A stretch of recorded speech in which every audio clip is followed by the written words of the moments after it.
Good morning children's.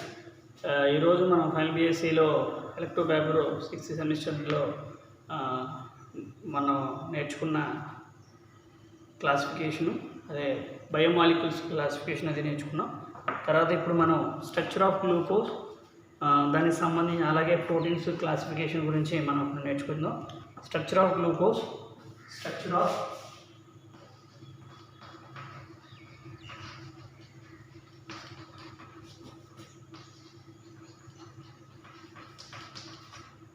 Glucose నిర్మాణము. Glucose నిర్మాణం అనేది అసలు ముందు గ్లూకోజ్ ఫార్ములా,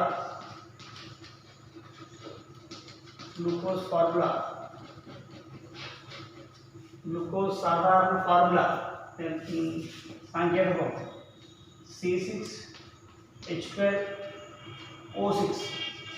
ఇది గ్లూకోజ్ యొక్క సాధారణ ఫార్ములా. అయితే ఇక్కడ దీనికి సంబంధించిన అంశం చూసుకుంటే గ్లూకోజ్ అనే ఇది ఎక్కడ ఉంటుంది అంటే రక్తంలో.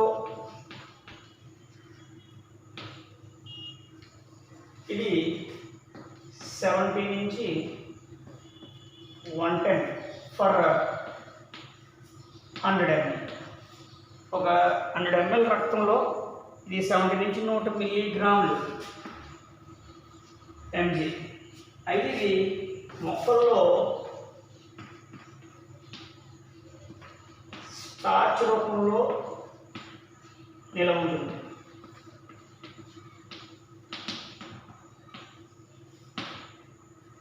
మోనోసాకరైడ్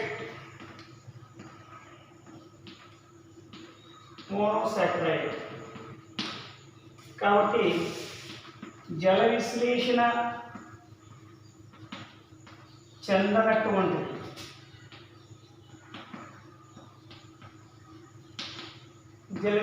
చెందనటువంటిది.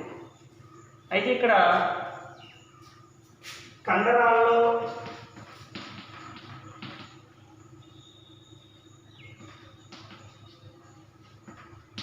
అలాగే కాలేయంలో ఇది గ్లైకోజన్ రూపంలో నిలవ ఉంటుంది.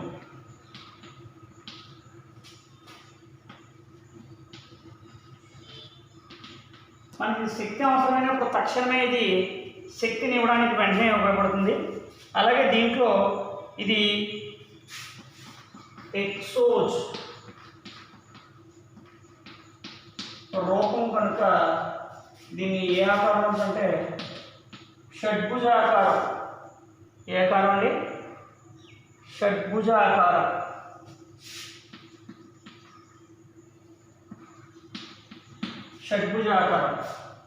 షడ్భుజాకారంలో ఉండడం అనేది జరుగుతుంది.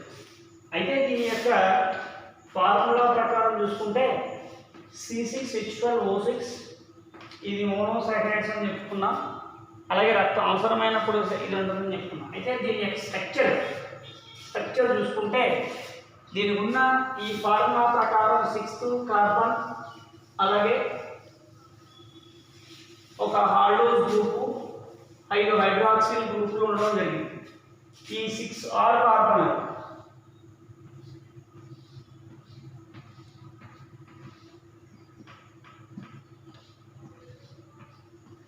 చూడండి. ఈ 6 కార్బన్లలో మనకేమన్నాడు? 6 కార్బన్ అణువులు,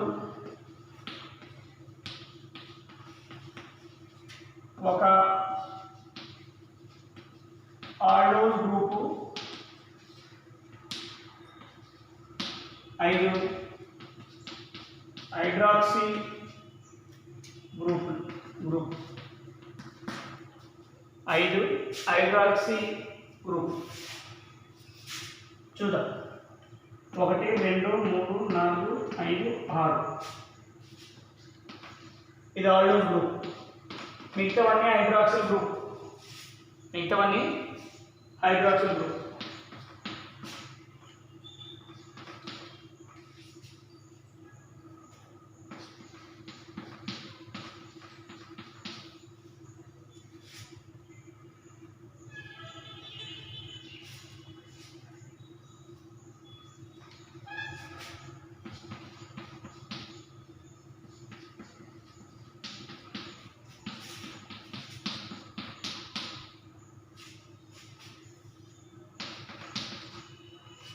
ఇది గ్లూకోజ్ నిర్మాణం. ఇది గ్లూకోజ్ నిర్మాణం. C1, C2, C3, C4, C5, C6 అంటే 6 C6H12O6 C6H12O6 1 2 3 4 5 6 12 కార్బన్ అణువులు, 6 ఆక్సిజన్ అణువులు, 6 కార్బన్ అణువులు. ఇది గ్లూకోజ్ యొక్క స్ట్రక్చర్ ఆఫ్ గ్లూకోజ్. మనకి షార్ట్ ఆన్సర్లో 5 మార్క్స్ క్వశ్చన్ దీన్ని గ్లూకోజ్ స్ట్రక్చర్ అడుగుతాడు. ఇది గ్లూకోజ్ స్ట్రక్చర్. తర్వాత ప్రోటీన్లు మనం ఆల్రెడీ కార్బోహైడ్రేట్స్లో కార్బోహైడ్రేట్స్ వర్గీకరణ, కార్బోహైడ్రేట్స్లో స్ట్రక్చర్ ఆఫ్ గ్లూకోజ్. నెక్స్ట్ది అంటే మనకి బయోమాలిక్యూల్స్లో మనకి బయోమాలిక్యూల్స్లో carbohydrates, proteins, nucleic acids, lipids. Carbohydrates, nucleic acids, proteins, lipids. వీటిలో మనం కార్బోహైడ్రేట్స్లో క్లాసిఫికేషన్ నేర్చుకున్నాం, స్ట్రక్చర్ ఆఫ్ గ్లూకోజ్ నేర్చుకున్నాం. ఇప్పుడు మనం ప్రోటీన్స్.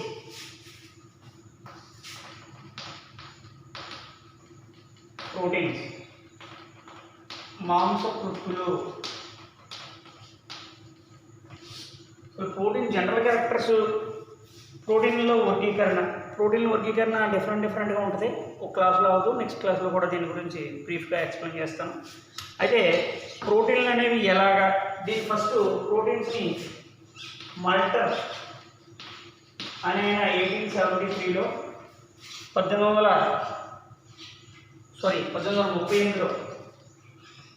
1938లో ప్రోటీన్లని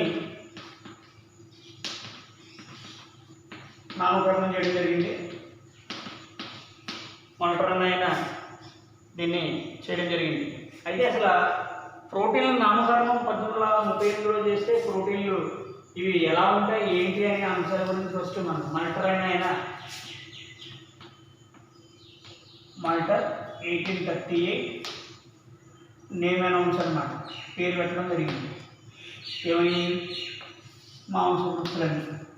అయితే అసలు ప్రోటీన్స్ యొక్క పని ఏంటి, అసలు ప్రోటీన్స్ యొక్క క్యారెక్టర్స్, ప్రోటీన్స్ యొక్క పని ఏంటి, ప్రోటీన్స్ ఏ విధంగా పనిచేస్తాయి అనే దాని గురించి మనం నేర్చుకుంటే, ప్రోటీన్స్ అనేవి బిల్డింగ్ బ్లాక్స్. అంటే ఇటుకలు పెట్టి మనం హౌస్ని ఎలా కన్స్ట్రక్ట్ చేస్తాం, బేస్మెంట్ వేసిన తర్వాత ఒక ఇటుకు మధ్యలో కాంక్రీట్ వేసుకుంటూ ఎలా పేరుస్తామో, శరీర నిర్మాణానికి లేదా శరీర దేహదారుఢ్యానికి లేదా జీవరాశుల్లో కానీ మొక్కల్లో కానీ శరీరం యొక్క నిర్మాణానికి కావలసినటువంటి ఇటుకలు లాంటి నిర్మాణాలనే మనం ప్రోటీన్స్ అని చెప్పుకుంటాం. అంటే రోగనిరోధక శక్తి పెంపొందించడానికి కానీ, శరీరం బాగా దృఢంగా ఉండి వ్యాధిని తట్టుకునే శక్తిని వెళ్ళడంలో కానీ ఇవన్నీ ప్రోటీన్స్ యొక్క పని. అయితే ప్రోటీన్స్ అనేవి అన్ని రకాల ప్రోటీన్స్ దేహంలో కణాలు ఉత్పత్తి చేయి. ఒక్కొక్క కణం ఒక్కొక్క రకమైన ప్రోటీన్స్ ఉత్పత్తి చేస్తాయి. కొన్ని రకాల ప్రోటీన్స్ మనకి దేహం ఉత్పత్తి చేయదు. ఆ దేహం ఉత్పత్తి చేయనటువంటి ప్రోటీన్స్ని మన ఆహార పదార్థాల రూపంలో తీసుకుంటాం. ఆహారం తీసుకున్నప్పుడు ఆ ప్రోటీన్స్ ఆహార పదార్థాల్లో ఉండాలి. కాబట్టి proteins known as the building blocks of the life. జీవితాన్ని లేదా ఆ జీవి యొక్క శరీర ఆకృతిని కానీ లేదా దేహం లోపల ఉన్నటువంటి ఆ ఇమ్యూన్ రెస్పాన్స్ని కానీ లేదా ఇమ్యూనిటీని పెంపొందించడానికి బిల్డింగ్ బ్లాక్స్ అంటే బ్రిక్స్ లాగా మనకి అవి పనిచేయడం అనేది జరిగింది. అయితే ఇక్కడ ఎలా ఉంటాయంటే ఈ ప్రోటీన్స్ అనేవి అమైనో యాసిడ్స్ అనేవి ఇటుకలు అన్నమాట. అమైనో యాసిడ్స్ ఇటుకలు. ఇవి ఒకదానితో ఒకటి యాడింగ్ అంటే ఒకదానితో ఒకటి చైన్ సిస్టమ్ లాగా సీరియల్లీ చైన్ సిస్టంలో గొలుసులా ఏర్పడి బిల్డింగ్ బ్లాక్స్ అనేవి చేయడం అనేది జరుగుతుంది. ఈ బిల్డింగ్ బ్లాక్స్ అనేవి అమైనో యాసిడ్స్ అనేవి ఒకదానితో ఒకటి కలిసి సీరియల్గా అంటే ఒక చైన్ రూపంలో ఒకదానితో ఒకటి చైన్ లాగా లింక్ లాగా తాడు మనం అమ్మాయిలు అయితే జడేసుకుంటారు కదా, అలాగే తాళ్ళు అల్లుతున్నప్పుడు ముళ్ళు వేసి మనం అల్లుతుంటాం. అలాంటి ముళ్ళని అమైనో యాసిడ్స్ అనేవి ఒక బిల్డింగ్ బ్లాక్స్ అంటే చిన్న బ్రిక్స్ కలిపి మనం గోడలాగా కాంక్రీట్ చేస్తాము. అలాగే ఇవి బ్లాక్స్ లాగా ఇలా ఏర్పడి ఉంటాయి. ఈ బ్లాక్స్ మధ్య కాంటాక్ట్ అనమాట. అమినో యాసిడ్స్ అన్ని కలిస్తే ఇదంతా ప్రోటీన్ నిర్మాణం అని చెప్పుకుంటాం. కాబట్టి ఈ ప్రోటీన్స్ అనేవి మనకి శరీరానికి కావాల్సినటువంటి నిర్మాణాలకు ఉపయోగపడతాయి, అలాగే శరీరంలో రోగనిరోధక శక్తిని పెంపొందించడానికి ఉపయోగపడతాయి. అయితే ఇక్కడ ఈ అమినో యాసిడ్స్ అన్నీ ఒక సిస్టమేటిక్గా ఉండి ఏ బంధాలతో బంధం పట్టే మనకి అందుకే చెప్పుకున్నాం కదా. ఇప్పుడు బంధం ఏంటంటే పాలీపెప్టైడ్ బంధాలు. పాలీపెప్టైడ్ బంధం. ఈ పాలీపెప్టైడ్ బంధం ద్వారా ఇవి నిర్మితమై ఉంటాయి. అది కాబట్టి ఇవన్నీ కార్బాక్సిల్ సంబంధించిన అమినో యాసిడ్స్ అనేవి కార్బాక్సిల్ సంబంధించినటువంటి నిర్మాణాలుగా మనం చెప్పుకుంటాం. అయితే ప్రోటీన్లో మొక్కల్లో కానీ జంతువుల్లో కానీ ప్లాంట్స్ కానీ యానిమల్స్ కానీ అంటే మొక్కలు కానీ జంతువులు కానీ దేహంలో ఉన్నటువంటి అన్ని నిర్మాణాలకు ఇది చాలా ముఖ్యమైనగా చేస్తాం. అయితే ఇక్కడ ప్రోటీన్స్ అనేవి ఇంకో పాయింట్ ఎలా ఉపయోగపడుతుందంటే మనకి డిఎన్ఏ రిప్లికేషన్ జరిగినప్పుడు, దాని మీకు 5th సెమిస్టర్లో చెప్పాను, డిఎన్ఏ ప్రతికృతి చెందినప్పుడు డిఎన్ఏ నుంచి ఎంఆర్ఎన్ఏ నుంచి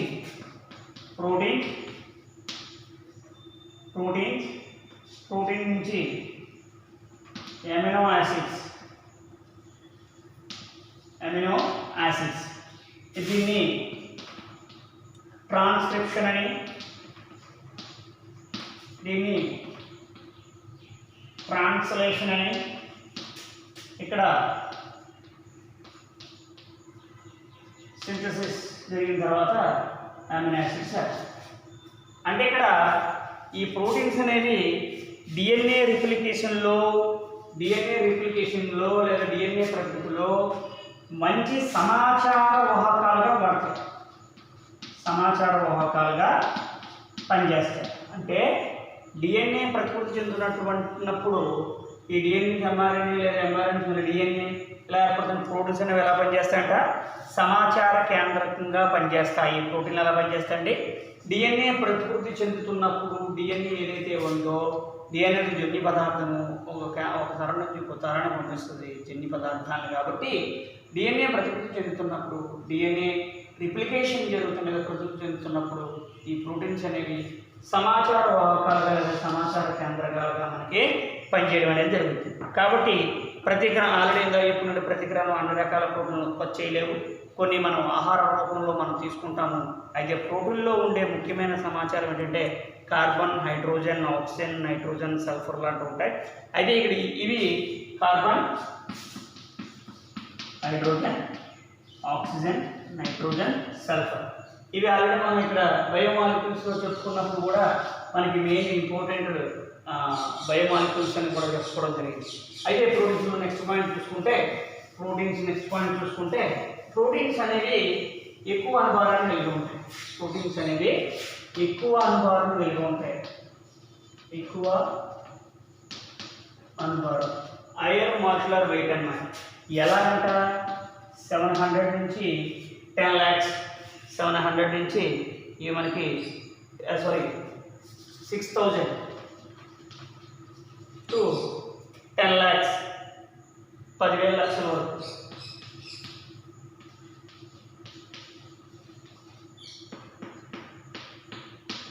పది లక్షల వరకు అనుభవాన్ని కలిగి ఉంటాయి.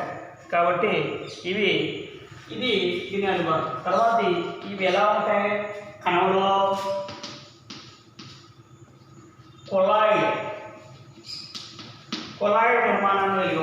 కొలాయిడ్ నిర్మాణాన్ని కలిగి ఉంటాయి. వీటికి ఈ ప్రోటీన్స్కి వ్యాపన శక్తి తక్కువ.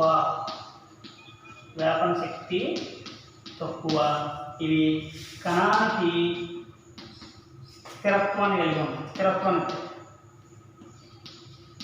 స్థిరత్వాన్ని ఇస్తాయి.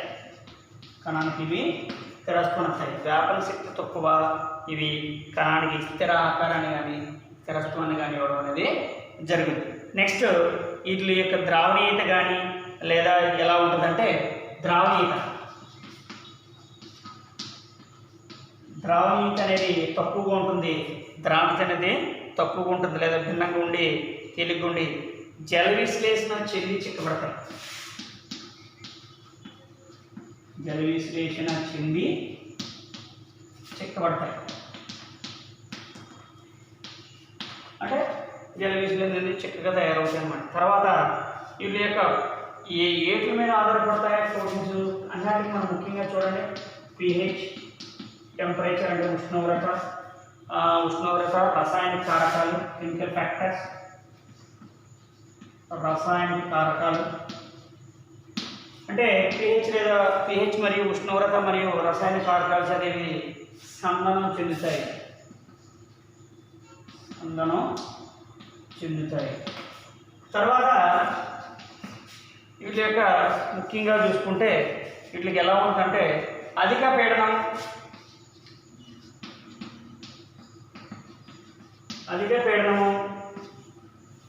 తర్వాత క్షారత్వము,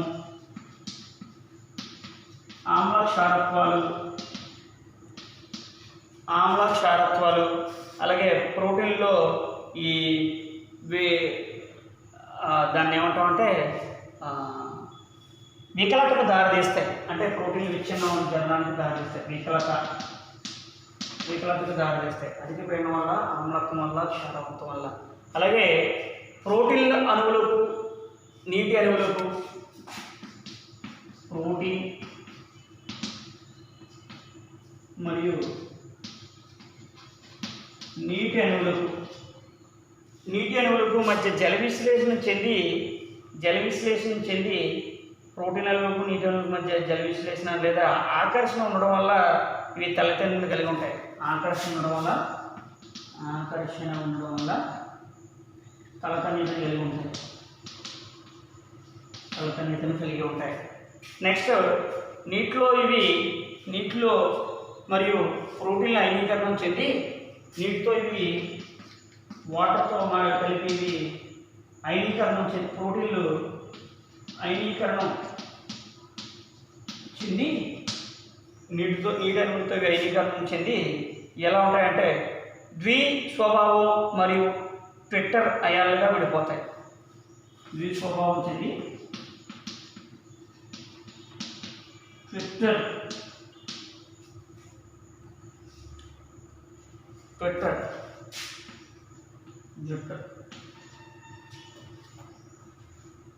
అయాలుగా విడిపోతాయి. ట్విట్టర్ అయాలుగా లేదా జుట్టర్ అయాలు అంటాం.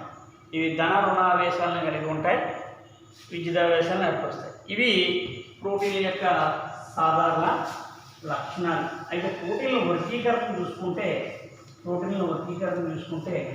రకమైన వర్గీకరణ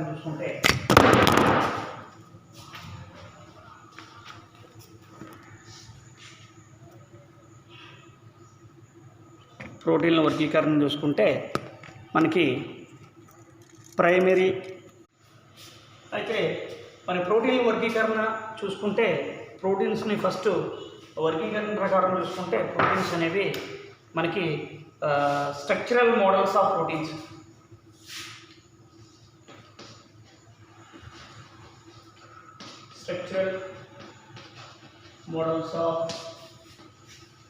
ప్రోటీన్స్. మనకి ప్రైమరీ, సెకండరీ, టెర్షరీ, టెట్రా దాన్ని క్వాటర్నరీ అంటారు. Primary, secondary, tertiary, tetra quaternary.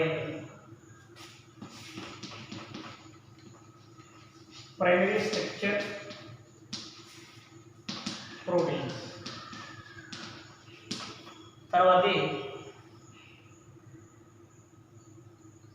Secondary structure proteins, tertiary structure proteins, quaternary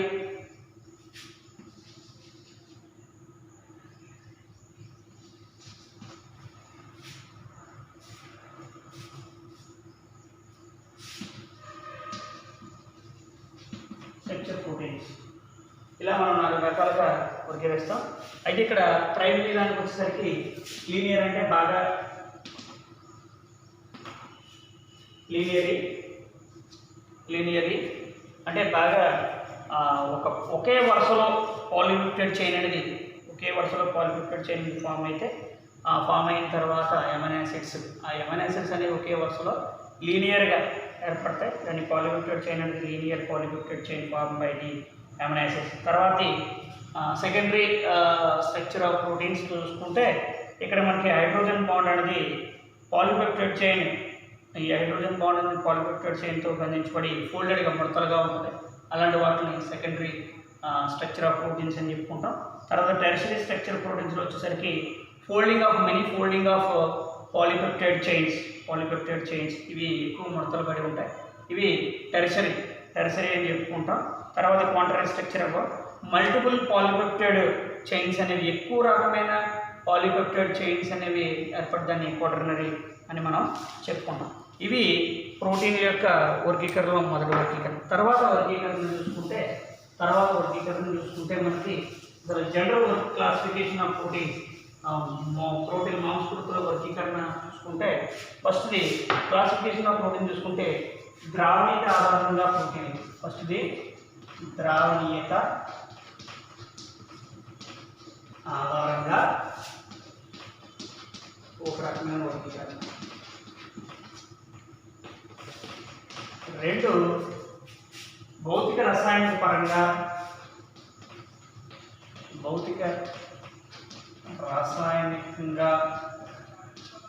ప్రోటీన్లు.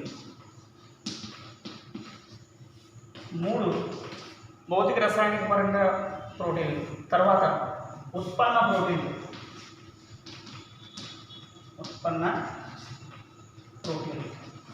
మళ్ళీ ఉత్పన్న ప్రోటీన్లు మళ్ళీ రకాలు ఏంటంటే ప్రాథమిక ప్రోటీన్ ఉత్పన్నకాలు,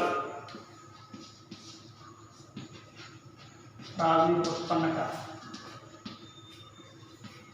ప్రోటీన్లు,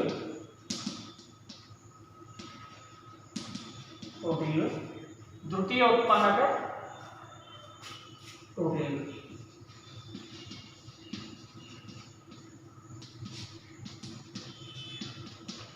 ఉత్పన్న ప్రోటీన్. తర్వాత నిర్మాణ ఆకృతి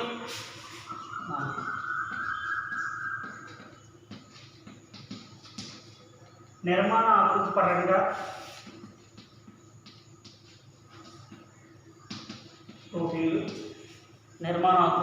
ప్రోటీన్లు. ఇవి మళ్ళీ నాలుగు రకాలు.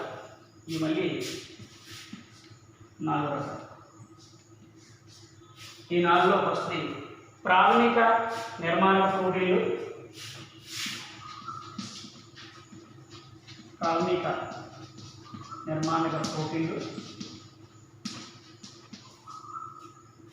మాధ్యమిక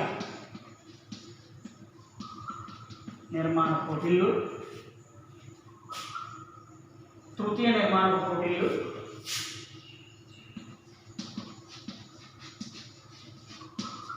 తర్వాత చతుర్థ నిర్మాణక ప్రోటీన్. తర్వాత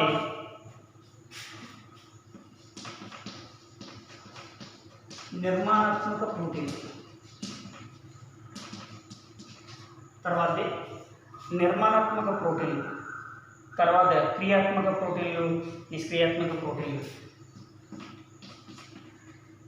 క్రియాత్మక లేదా క్రియాశీలక ప్రోటీన్లు, క్రియాత్మక నిర్మాణ నిష్క్రియాత్మక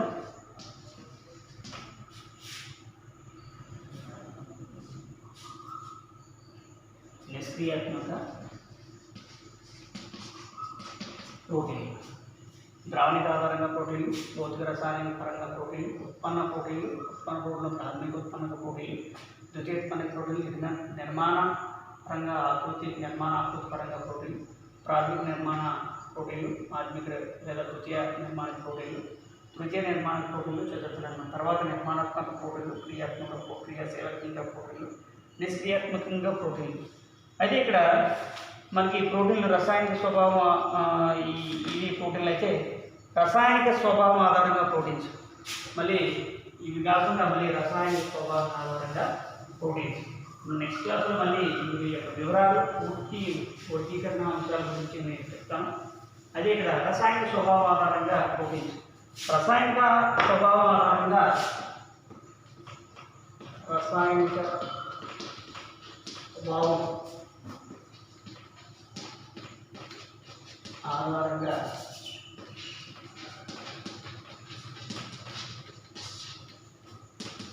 ప్రోటీన్ల వర్గీకరణ. అవి మళ్ళీ 3 రకాలు: నిర్మాణాత్మక ప్రోటీన్లు, తర్వాత సంయుగ్మ ప్రోటీన్లు, తర్వాత ఉత్పన్న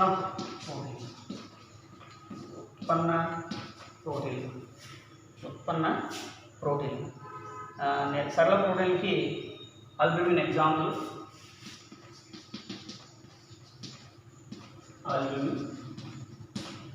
సమీప వాటికి మళ్ళీ సమీప ప్రోటీన్లకి కేంద్రక ఆమ్ల ప్రోటీన్లు ఎగ్జాంపుల్. తర్వాత ఉత్పన్న ప్రోటీన్స్ మళ్ళీ ప్రైమరీ, సెకండరీ 2 రకాలు.